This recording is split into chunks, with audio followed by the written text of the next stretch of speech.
Good morning, good morning to you.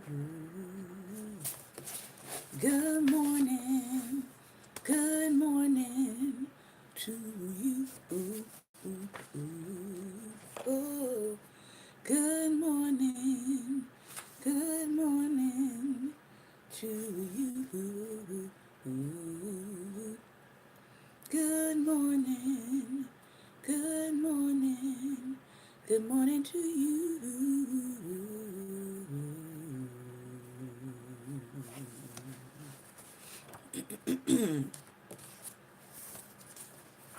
Hello, hello, hello. Good morning, good morning, good morning. Hope everybody is doing well. Today is Healthy, Wealthy, Wise Friday, Finance Friday. Hope that everybody is having a great and wonderful morning. We're going to be reading, of course, from a couple of books. Um, we're in Your Score, and I actually have been skipping around a little bit. We are also praying for those of you who are dealing with the effects of the Hurricane Florence. We're still praying for you, praying that you remain safe out here in this weather and that you are paying attention to the news. So if you are told to evacuate, you're able to do that. All right. We're going to be reading from Your Score this morning, and I've actually been kind of skipping around based on my audience. I want us to cover chapter 11 because I think these are some things that may be helpful for several people for several different reasons. And it's talking about disaster relief, surviving divorce, foreclosure, and or bankruptcy. We are going to go back to some other chapters in this book because he also talks about dealing with student loans, which I know is another huge issue for some. So we'll be reading out of Your Score this morning. And he also talks about managing credit cards. So we'll eventually go back to those two topics in the book. We're also going to be finishing up the Bad Food Bible, the section on butter and dairy. We're going to start here today. And then if we have time, we'll get back into Wealth Can't Wait. Remember, Wealth Can't Wait is talking about wealth from a real estate standpoint. So this is some definite principles in terms of real estate, and then also they have some general wealth principles in here. So we'll take a look at this if we have some time today. We'll be looking at chapter 9, making it happen with ease. Making it happen with ease. Just some points about wealth. So if you have your note pen and notepad, if you have your something to drink this morning, go ahead and grab you something to drink.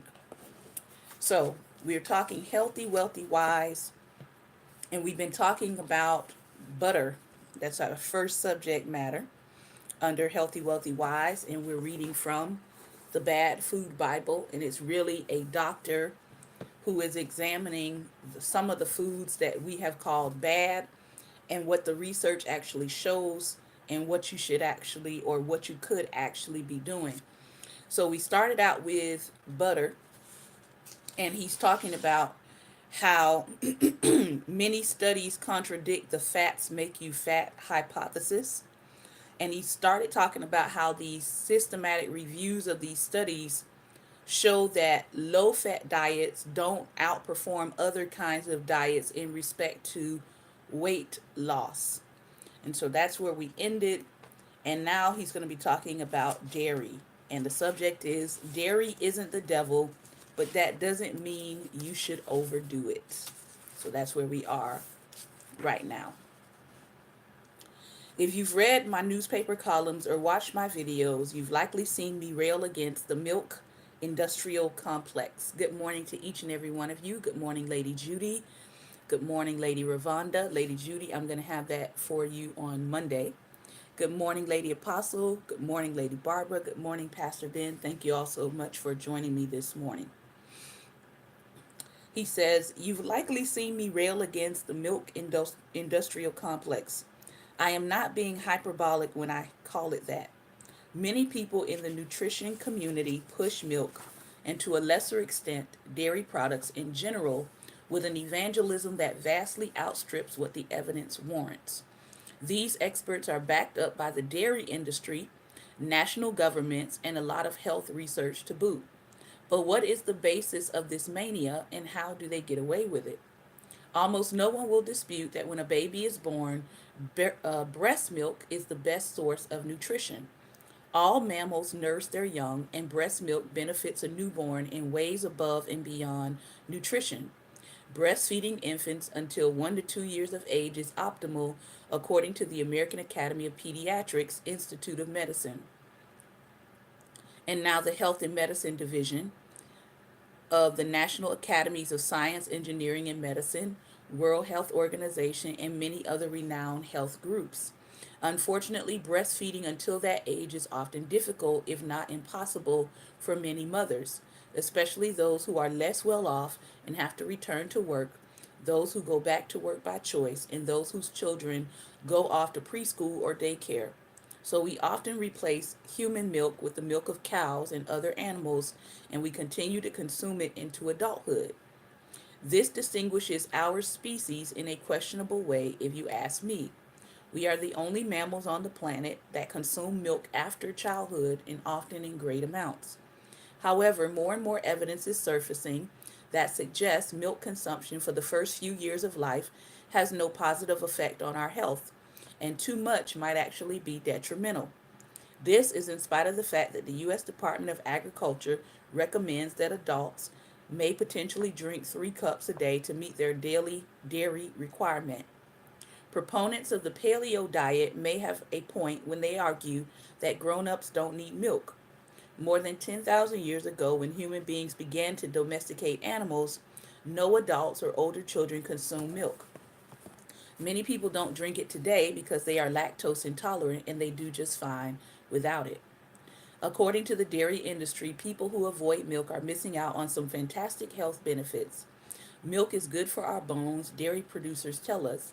It contains calcium and vitamin D. In the 1980s, the industry ran a popular advertising campaign using the slogan, "Milk, it does the body good." But there's not much evidence for these types of claims. In fact, the research often flat out contradicts them.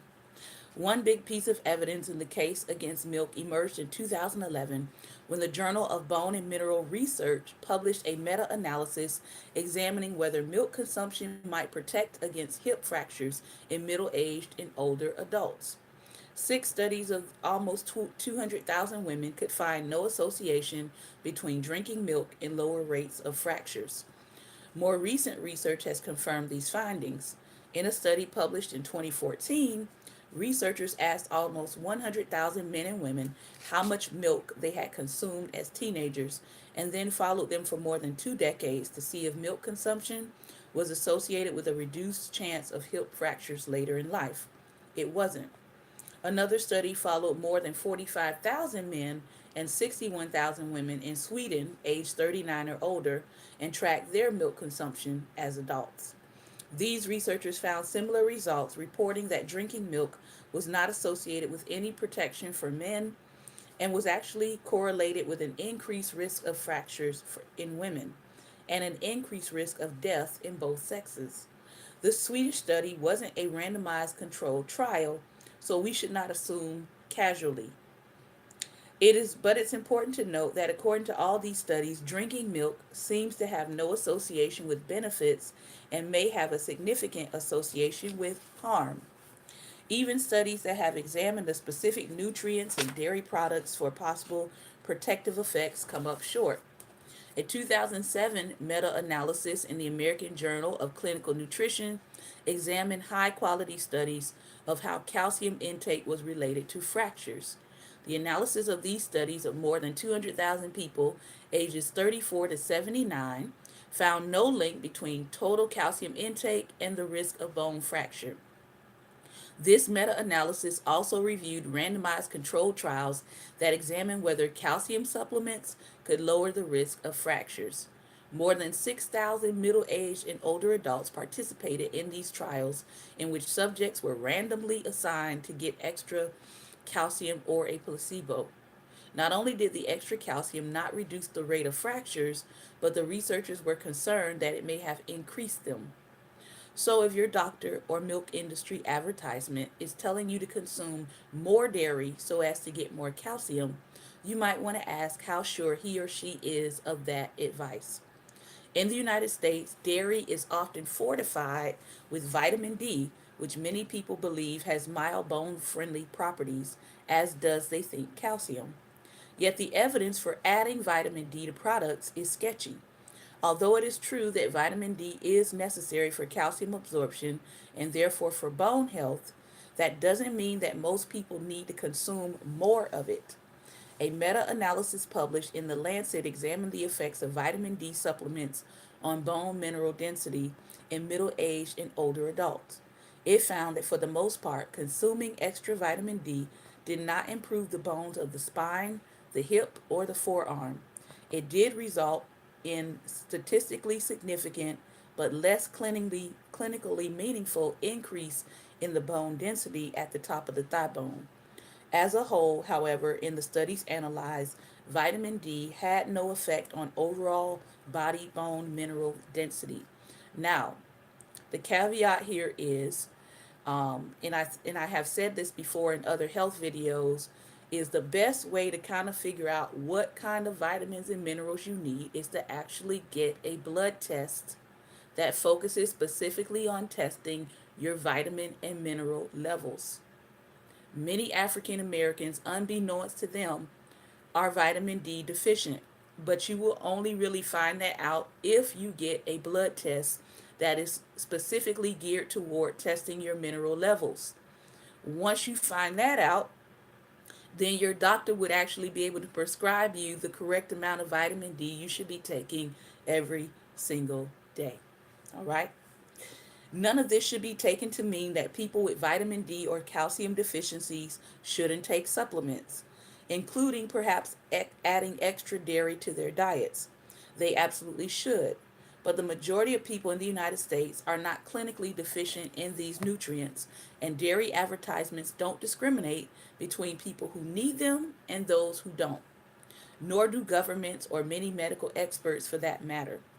Any recommendation to drink 3 cups of anything besides water daily should raise a red flag.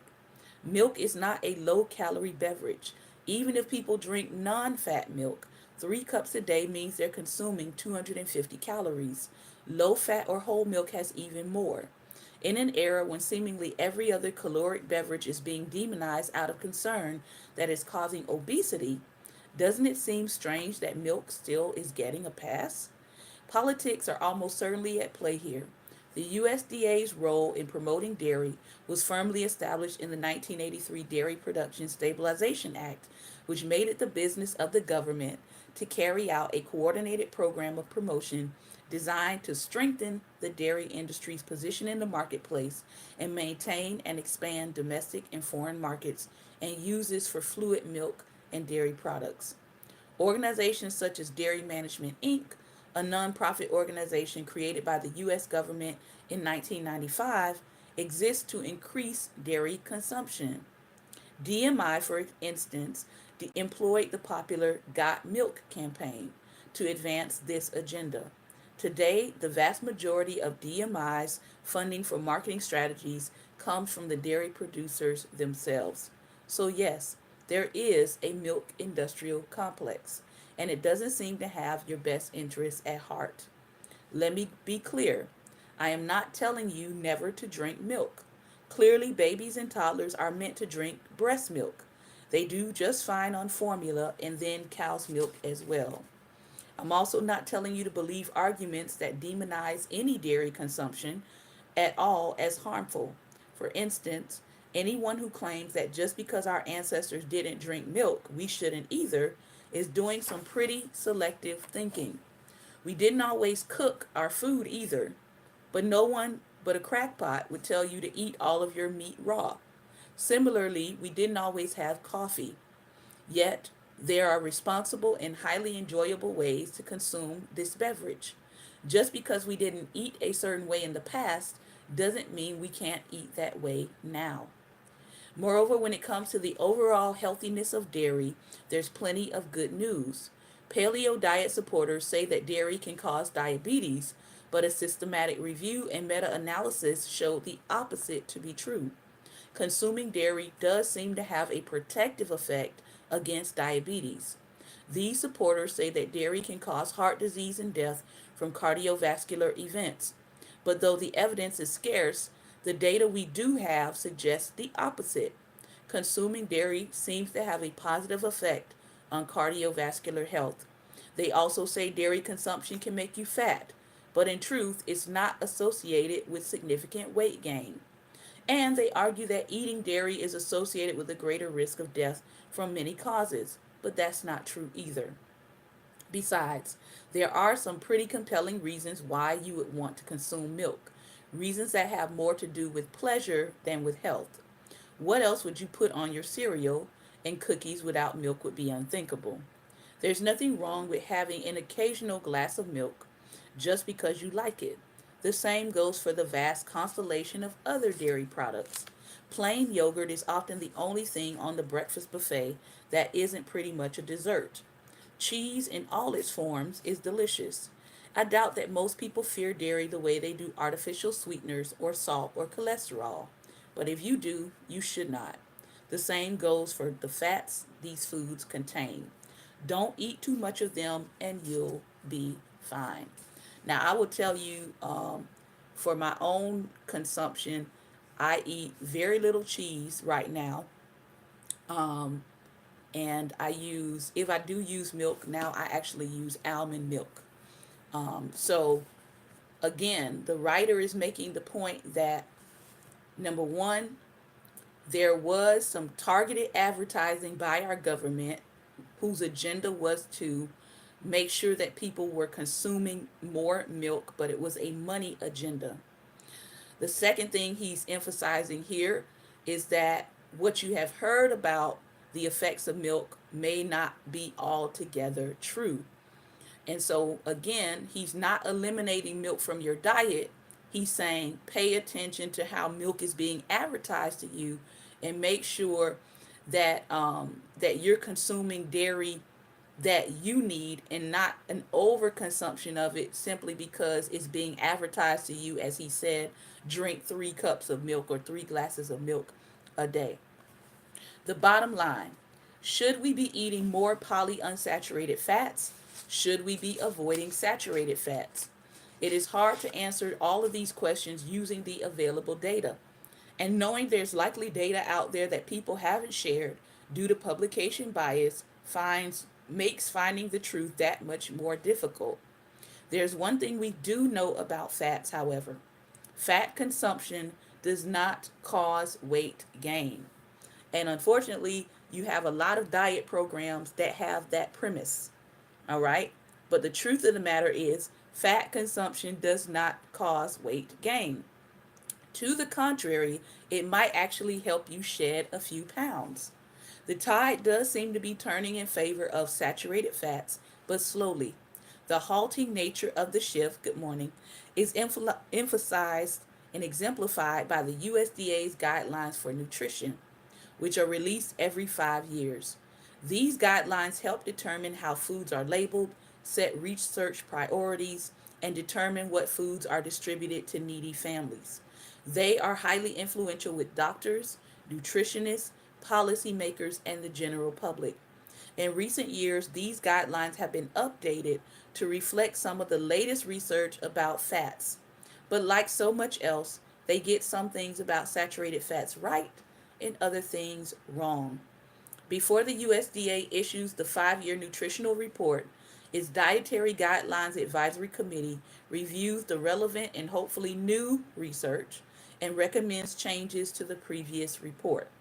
In 2015, the committee took several strong positions on saturated fats, some good and some debatable. For instance, they concluded that replacing saturated fats with polyunsaturated fats seems to reduce the risk of cardiovascular events and mortality. Based on the evidence I reviewed, I'm not nearly as sure about this as they are. They also acknowledged that replacing fats with carbohydrates, which many people did after fats in general were discouraged, does not lower your health risks. On that, we agree. The committee concluded that saturated fats should be limited to 10% of a person's total calorie intake. All other fats should be polyunsaturated, such as those found in non hydrogenated vegetable oils like olive oil, corn oil, or sunflower oil. Besides the warning against replacing dietary fats with carbs, there is one other area on which the committee and I and many other health experts agree. There aren't any good restrictions to restrict unsaturated fats, the kind you get from eating nuts, seeds, or olives. In fact, there's rapidly growing evidence that you should be seeking out these fats. Um, and that's actually what we do. My husband and I, and maybe next Friday, I will bring some packs of different kinds of nuts that you can try, along with dried fruit. My husband and I actually consume probably about 5 to 6 bags of nuts and dried fruit a week. Those are the fats that you should actually be seeking out. They are key components of a Mediterranean diet, which has been vindicated time and again for preventing a host of health problems, mostly cardiovascular ones. I have been on a Mediterranean diet mainly most of my life since college, um, because of the fact that I dealt with diabetes in my past. I was diagnosed with diabetes at 11 years old. When I was 17 and I was getting ready to venture into preaching the gospel, I told the Lord, if I'm going to preach the gospel, I need you to heal me from diabetes. Yep, that's what I did. I challenged the Lord, and I was like, yeah, if I'm going to preach, this diabetes stuff has got to go. I cannot be falling out, passing out, going to the hospital, and all of this kind of stuff because I had spent a lot of my childhood dealing with diabetes. The illness almost went into a coma several times. And so the Lord said, okay, deal. Now go to the doctor and have them check you out for diabetes. So I went to the doctor, had them check me out for diabetes. They did the blood test, the glucose test, all of that. And my doctor said, there's no way in the world that you could have had diabetes since your childhood. There's no evidence of you having diabetes. I was like, sir, I'm the one who lived in this body, and my family and my mother dealt with me as a child, dealing with the effects of diabetes. I most certainly did have diabetes my entire childhood. But the doctor declared me healed and having a clean bill of health, and I have not had diabetes since then. So, as I went through this process, I said, okay, well, now that I know that I don't have diabetes, what kind of diet should I be on? And the Lord told me Mediterranean diet. And so that is how I have been eating pretty much since college. I will have some pork every now and then if I have a taste for barbecue ribs, but I try to stick to the Mediterranean diet. So I'm glad that he mentioned that here. The Mediterranean diet has been vindicated time and time again for preventing a host of health problems, mostly cardiovascular ones. It's hard to overemphasize what a dramatic shift in thinking this is. 20 years ago, many people were dismissive of low carb diets. Instead, people were flocking to low fat foods. When Gary Taubes published his groundbreaking New York Times Magazine article, What If Fat Doesn't Make You Fat, in 2002, many experts disagreed with him quite vociferously. 12 years later, when Nina Teicholz published The Big Fat Surprise, she took to task many of those people and organizations that had led the way in demonizing fat. For this and for other pieces she's written, many in the nutrition community pilloried her. I've written sometimes a bit critically about both of them, but I think we agree on much more than we disagree on. The evidence is fats is fading fast, and the data supporting the reasonable consumption of them seems to be on the rise. It is likely that both researchers will be owed many apologies in the future. Bottom line, the evidence in favor of a low fat diet is very thin, whereas the evidence for the benefits of certain fats is mounting. To be sure, trans fats appear to be terrible for you, but thankfully they've been largely removed from our diets already thanks to government regulation and self regulation by food companies. Saturated fats may be bad for you in large amounts, but that issue is far from settled. Unsaturated fats seem to have a few negative health consequences, and trying to limit them, especially if they're replacing those calories with carbohydrates, is a bad idea. So take heart. A bit of butter or cream or animal fat will not hurt you, especially if you're using it to season vegetables, fish, and other components of your healthy diets. So that was the section on butter. Next week, Lord willing, next Friday, we'll be talking about meat. All right? Because there's lots of information out here about meat. There's some people who only eat mainly seafood. There's some people who only eat mainly fish. That would be me. Fish and lean meats like lean turkey. I eat fish. Actually, I eat very little fish now because I don't eat tilapia anymore. I used to eat tilapia all the time until I found out that tilapia is not really a fish. So then I had to ask the tilapia. But I don't eat shrimp. I don't eat lobster. I do eat some kinds of fish. I love to eat salmon, lean turkey, and lean chicken, minus all the fat. So, again, it depends on how you are eating meat. If you're eating a lot of red meat, if you're eating like a lot of ground beef or steak.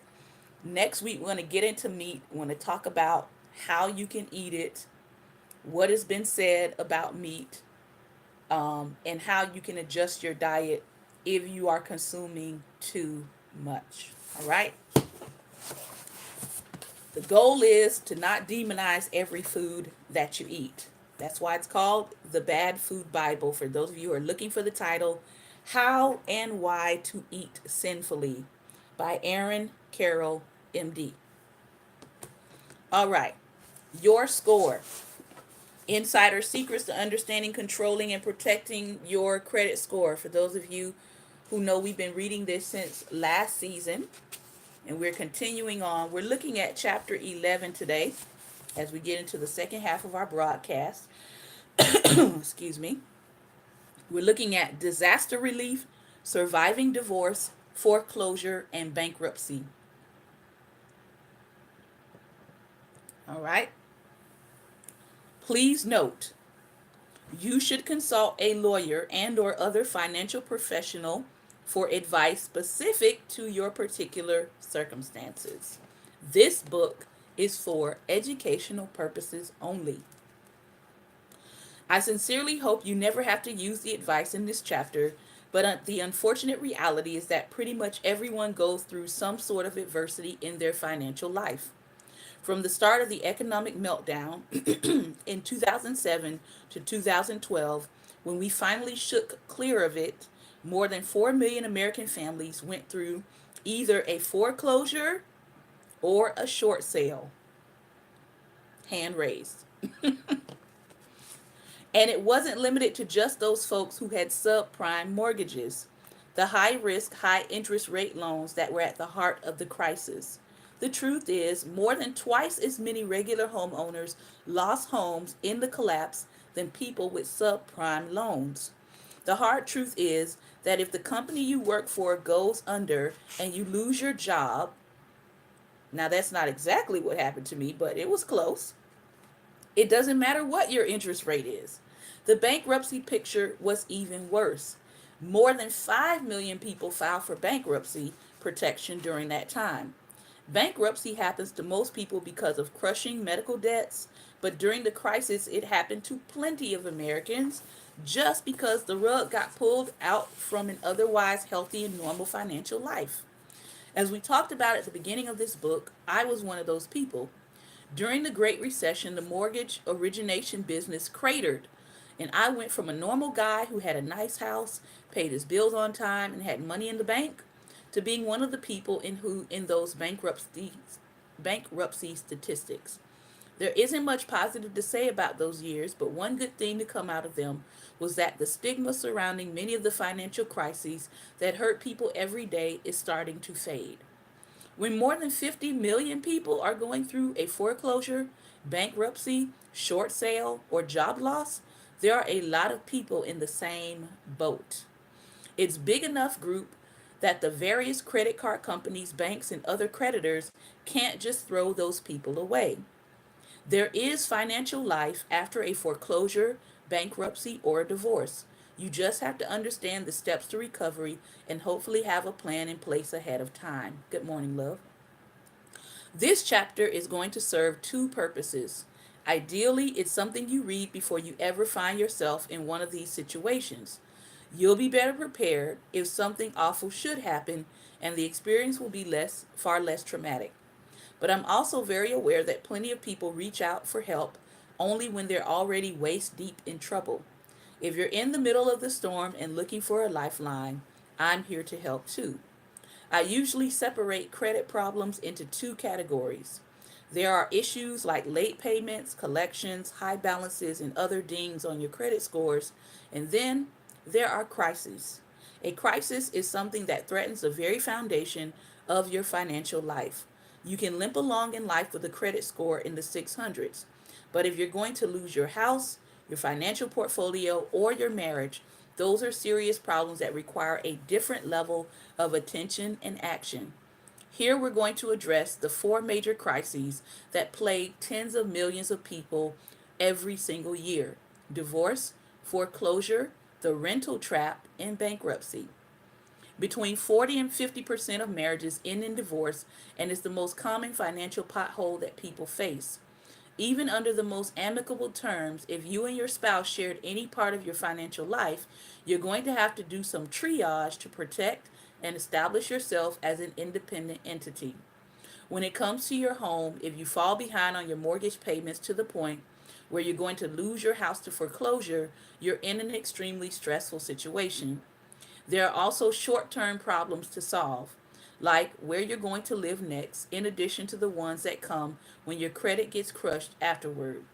Foreclosure is the big, sexy topic on all the blogs, but another crisis I see even more often is what we call the rental trap. Many young people get out of college and move into the workplace without much of a credit history. Most landlords do credit checks as a basic part of doing business, and if you don't have a credit score, you're going to find it almost impossible to sign a lease. If you can get one, you're going to pay an extreme penalty in the form of high rents and bigger deposits. It doesn't have to be that way. The last crisis is the granddaddy of them all. Bankruptcy happens when you get to the point where you don't think you have any hope of digging yourself out of your financial hole. Yes, it puts a 10-year scar on your credit score, but it doesn't have to be a death sentence. There are steps you can take on the first day after your bankruptcy case is discharged to start to get back on your feet. And you can be back in the consumer credit game in less than it takes to elect a new president. Dealing with a divorce. Any of these crises are going to take you through the ringer emotionally, but divorce comes with its own rough edges. Excuse me. If you're married and dealing with a foreclosure or a bankruptcy, you have the closest person in your life working with you on your team. But in a divorce, it's the team itself that's breaking up. Divorces obviously have plenty of issues to be sorted, from children to ownership of property. Financial issues are a big, big piece, and your mission is to avoid letting the difficult emotions of the situation push you into making careless mistakes. It's also very common to feel overwhelmed and sad and to avoid making decisions altogether. That's understandable, but if you're not careful, this kind of approach can also multiply into larger problems down the road. Some divorces come as a complete surprise, but if you and your spouse have talked it out and are headed in that direction, you need to take some steps before paperwork is actually filed. For example, if you don't have your own personal credit card account that isn't jointly held with your spouse, now would be the time to apply. Take advantage of the current household income you have together, even if you aren't working, to present a more attractive case to a credit card company. When the divorce is filed, you won't be able to legally hide assets from your spouse, but that doesn't mean you shouldn't have a separate bank account. You want to be the only one who has access to it, and it makes sense to move it to a totally different bank than the one where you might have had joint accounts. This is also the right time to collect your credit reports from all three bureaus and give them a full examination. In previous chapters, we've talked about how to hunt down suspicious looking entries, so you should be pretty well trained on how to review your paperwork. This time, you're looking for accounts on which you and your spouse are jointly named. That's going to appear two different ways on various accounts. You're either going to be jointly responsible for a given account, say a mortgage loan, or you'll be either the primary account holder or the authorized user on a credit account. If you and your spouse hold a credit card account jointly, there's no way to separate the responsibility for that card. You'll have to cancel it, and that's something good to do as soon as you formulated your plan and set up your individual accounts. The only exception to that rule is if one of you uses the card for basic living expenses. Be sure to discuss this with your divorce lawyer before canceling that card. For mortgage accounts and car loans, you'll have to do paperwork within the process of your divorce agreement to establish one person or the other as the owner of the actual asset and the debt that goes with it, or determine that the asset needs to be sold and the proceeds allocated in some way. On the other hand, with credit cards where you're the primary account holder and you have your spouse as an authorized user, it's as simple as calling the credit card company and having the authorized user removed. If you're the person who has been added as an authorized user, you're also going to want to call the credit card company and request to be removed. It's not because of the potential for being liable for a bill, because you won't be. It's because your credit score is tied to that account. And if your soon to be former spouse goes off the rails financially, they can take you down too. And really, that's the main thrust of all the advice in this book when it comes to dealing with a divorce. You might have the friendliest divorce of all time, but the reality is that you're no longer going to be tied to this person. As such, you don't want to leave yourself in a position where you could have your credit damaged by somebody who isn't living in the same house and isn't working as a member of your two-person relationship team. It doesn't mean that you think they're dishonest or that they're trying to cheat you. Also, don't feel guilty about asserting yourself and protecting yourself. The goal is to separate your financial life as cleanly as possible and to leave yourself open only to credit risks that you see and accept for yourself. Regardless of how friendly your divorce is, go back to Chapter 8 and follow the steps for putting a security freeze on your files with all three credit bureaus. I wish I could say it wasn't all that common that burned, soon to be former spouses opened new lines of credit and max out credit cards out of anger.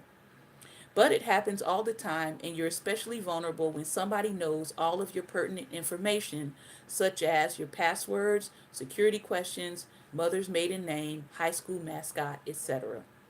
One of the most common mistakes I see with clients is that they think for some reason that the divorce decree will do all of this work for them. When things get settled in court, the divorce paperwork might say that your spouse is responsible for the debt incurred on the Amex you jointly hold. But the divorce decree doesn't void your agreement with the credit card company. If you don't personally close that account, American Express doesn't care that you're divorced. Your name is on the account, and even though the decree says your spouse is responsible for the debt, if they run up another $10,000 and flake out on it, It will still show up on your credit report. I cannot stress this enough.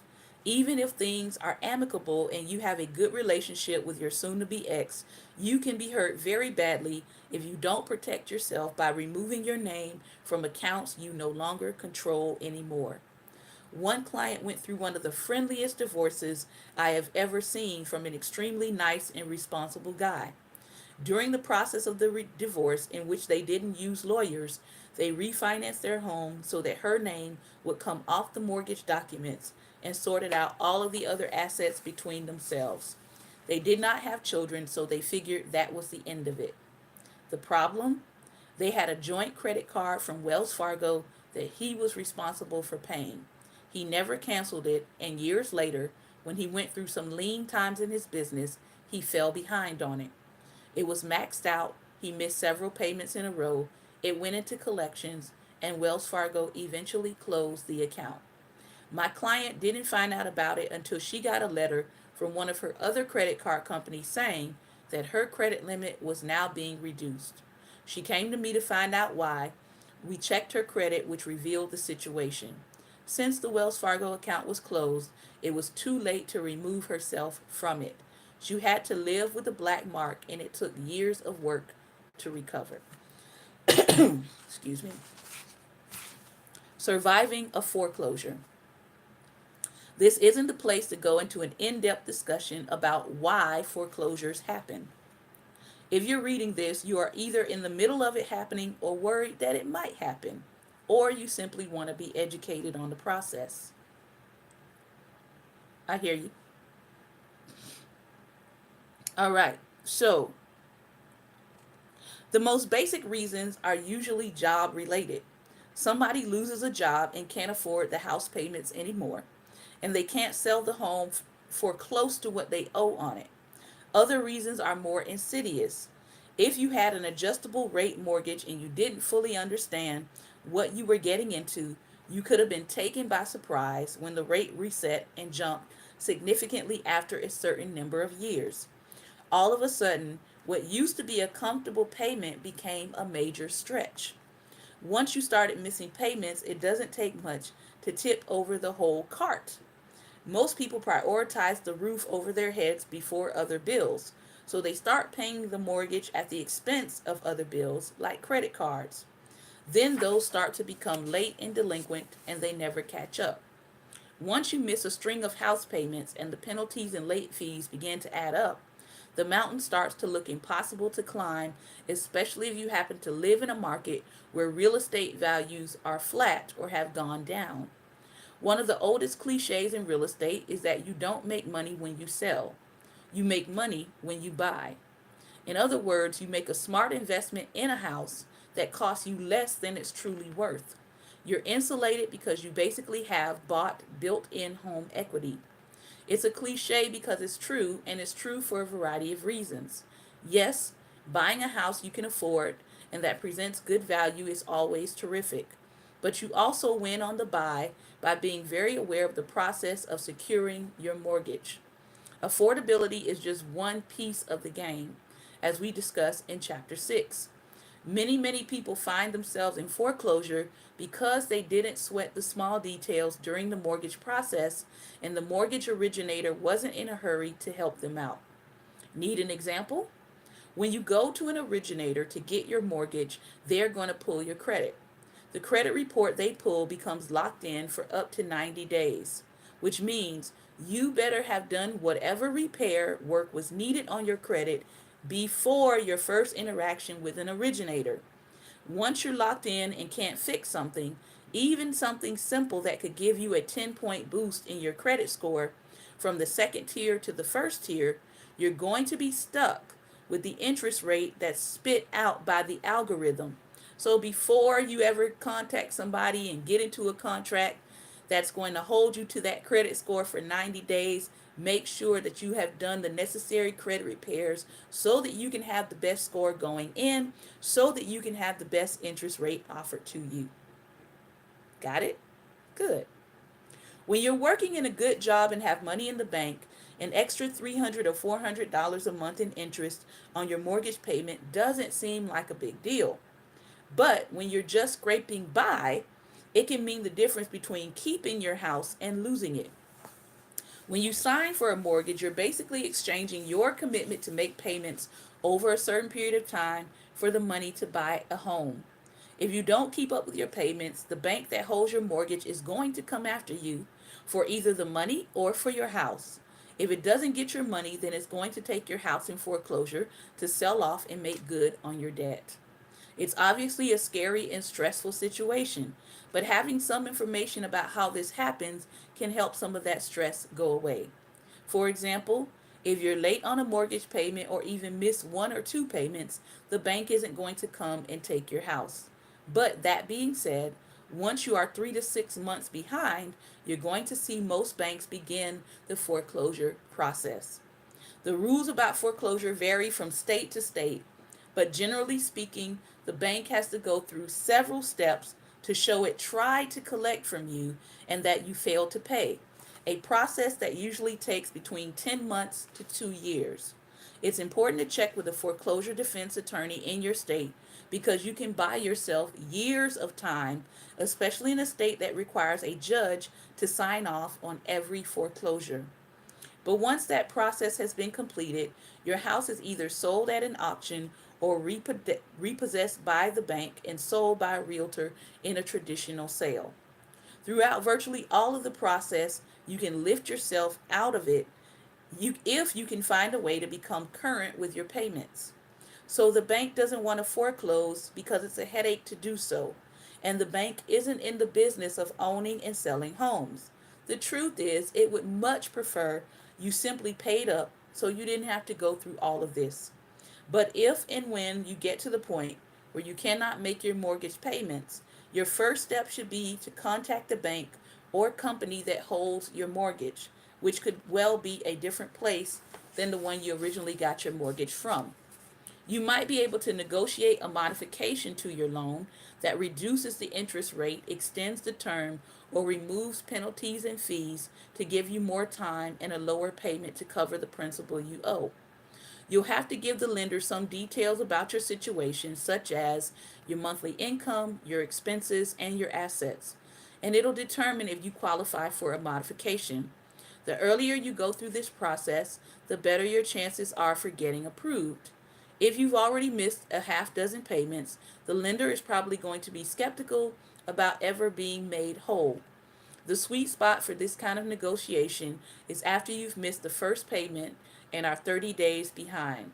You are clearly having trouble, but you haven't gone into critical condition, so to speak.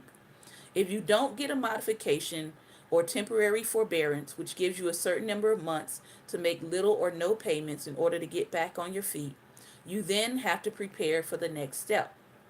Your instinct might be telling you to simply stop paying your mortgage if you know you're going into foreclosure, but that's really not a great strategy in most cases. In the foreclosure process, the entire amount of your outstanding loan goes onto the ledger as your debt, in addition to a variety of fees and penalties. However, your whole home is eventually sold, the amount it brings, minus more fees and penalties, is subtracted from that debt on your ledger. Depending on where you live and the terms of your mortgage, that remainder doesn't just vanish.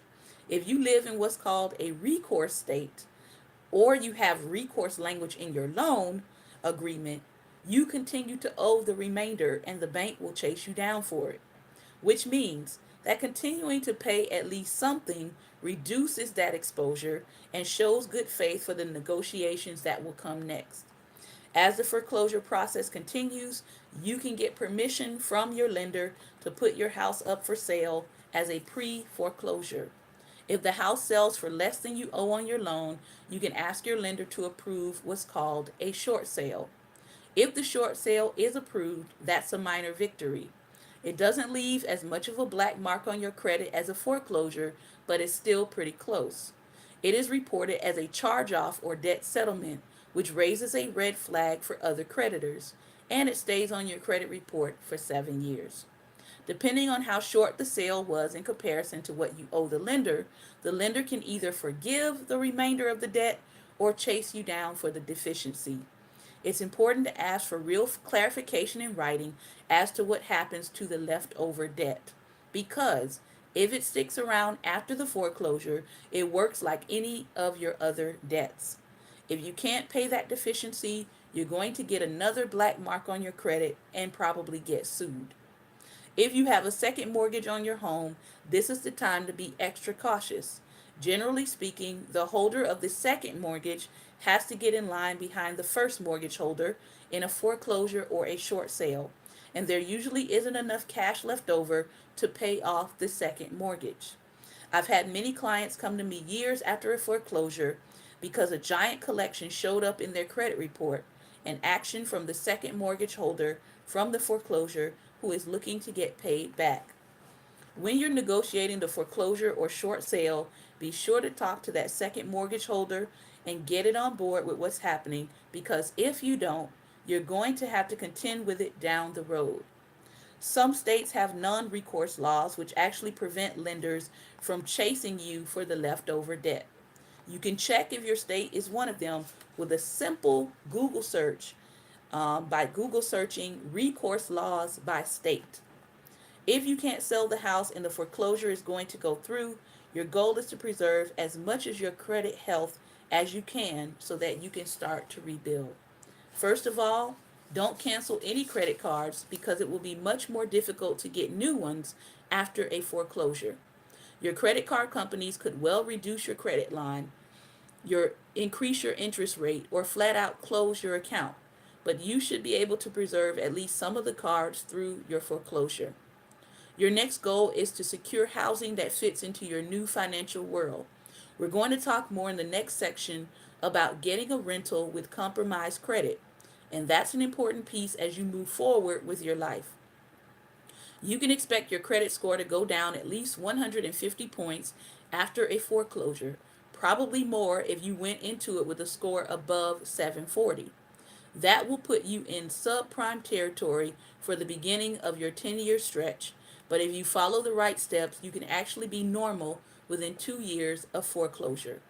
Stay current on your bills, and in the first 6 months after a foreclosure, set as your goal adding 2 more lines of credit, making one of those a secured credit card. Online banks like Capital One and Discover will be happy to have your business and charge you for it because they've seen just how many people are now in the same boat. It is a huge market. Just make sure those credit card companies report to all 3 credit bureaus because many don't. Your next step is to ask a relative or a good friend to add you as an authorized user on one of their credit cards in good standing. Obviously, this needs to be someone who feels they can trust you and be willing to give you a hand up. The best account to be associated with is one with a long positive credit history. Anything less than 2 years old doesn't have much impact on your credit score. For example, getting added by your parents to one of their mature credit accounts can instantly give you a credit history longer than you've been alive. They're essentially vouching for you to allow you back in from the cold. Obviously, you're asking a big favor from the card owner. One way to give them some confidence about helping you out is to tell them you don't even need a copy of the card. That is, you will only get the benefit of their credit history even if you never physically touch the card or use it. If they're considering this for you, give them your social security number, address, and date of birth to make the process easier and reassure them there's no need to be secretive about it. The card companies are very familiar with this strategy and there's nothing wrong with it. Now, if you've never heard of that strategy, put some hearts on the screen.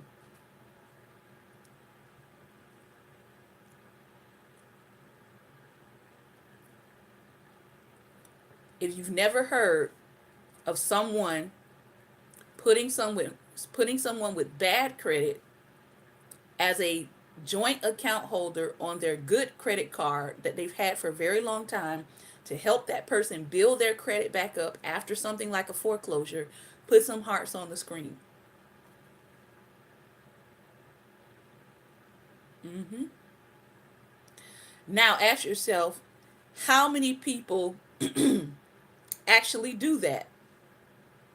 who are probably not African American. Because, as he just said, the credit card companies are familiar with this strategy of relatives helping other relatives get their credit back up. So they know that this is being done and they're okay with it. Why? Because it is called a credit game for a reason. All right? So we're going to stop there for today. I'm going to give you all some time back since I've been taking some extra time this week. Once we return to this next week, we will finish up that section and we'll be talking about staying out of the rental trap, which I know many people want to hear about that. Digging your way out of bankruptcy. All right, digging your way out of bankruptcy. This has been another episode of Daring Dialogues, and I have been your host today, Shantae Charles. I hope that I have said something today that was helpful, that you can apply immediately to your life.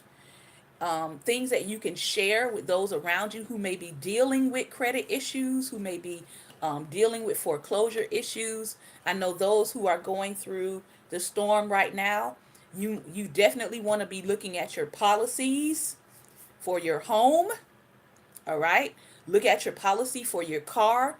We're not in the area directly affected, but we've already been getting emails from our car companies saying, hey, we're with you during this time. If you need help, if you need, servicing, whatever you need, which I think is really good. I don't think we've ever gotten a notice from a car company like that. So we appreciate the car company that we work with. But make sure you are looking over your policies. Make sure you go online and you understand what's going on with your home in terms of your protection and your coverage, right? I know that some people are in some serious potential flood zones because of how long the storm is settling over the area. All right, so pay attention to those things as you are staying safe out here. And remember, as we said earlier, pay attention to the news reports, pay attention to the weather updates, and make sure that you're paying attention that if your area is called to evacuate, that you actually evacuate. Because they're looking at 3 feet, 6 feet, and possibly 9 foot water surges in certain areas. And they have done some simulations to show you how dangerous it is to try to stay in areas where that is possible. All right. So we are continuing to pray for those who are in the direct path of the storm. And we pray that you have a great and wonderful weekend. Life Nation, because of some of our partners who are dealing with the storm in parts of Virginia, we will only be having services online. So online, you can meet us Sunday evening at 6 p.m. Sunday evening, 6 p.m. Eastern Standard Time, we will be doing our online broadcast. All right? Online only. I want to thank you guys again. Thank you, ladies and gentlemen, for your time and attention. Remember, light is the most daring opposition to darkness, so please go out today and be light. Take care, and God bless.